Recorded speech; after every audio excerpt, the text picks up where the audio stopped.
about that because we as Seventh-day Adventists understand the role that the United States is to play, not only now but in the future.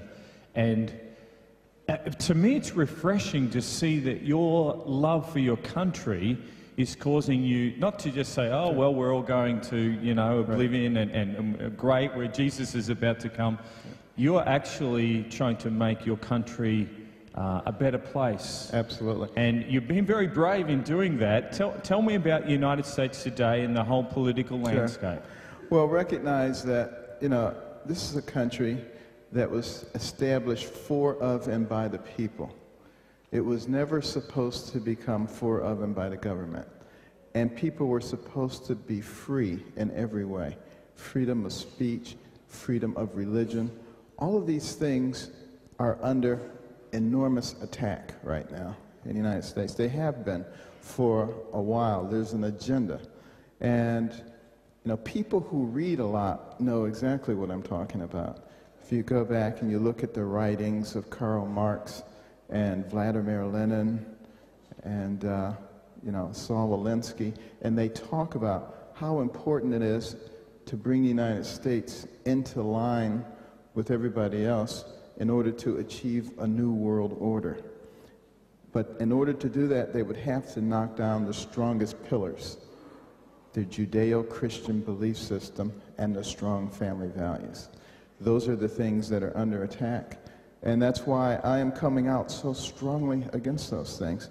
And also the fact that, you know, we have to be willing to stand up for what we believe. Most Americans actually do believe in God. But the media has been so hard on people who proclaim their faith that most people are afraid.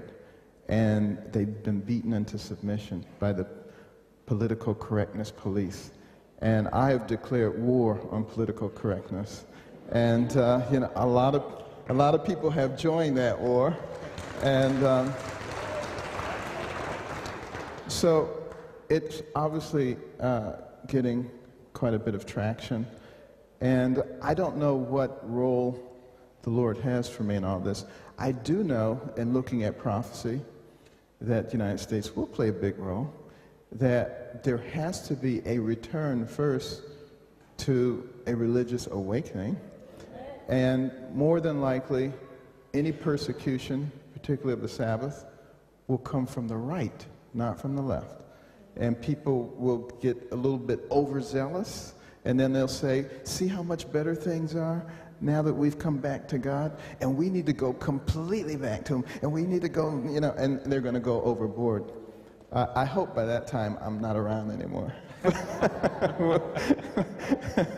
Well, Dr. Karson, we give you, if you ever do become president, you're invited back to preach for us.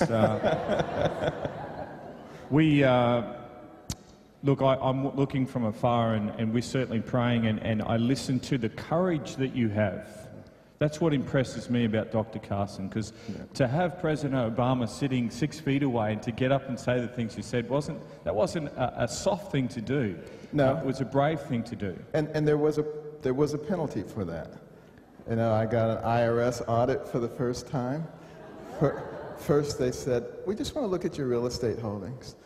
But, you know, we're meticulous. We cross every T and dot every I. So they couldn't find anything. They said, well, let's just expand to an entire audit. And they couldn't find anything. Well, let's just do another year. And for 3 months, they kept it up. And finally, they couldn't find anything, so they went away. But also, one of the organizations I sat on the board for that helps the children of prisoners. And they got $1 million grant every year from the Justice Department. Well, after that, the Justice Department called them up and said, we know who's on your board, we don't have any money for you. And there were several other things that I'm not free to talk about, but it's unbelievable. But the thing that keeps me going is Romans chapter 8. It says, if God be for you, who can be against you? You don't need to fear anybody as long as God is there. It's wonderful.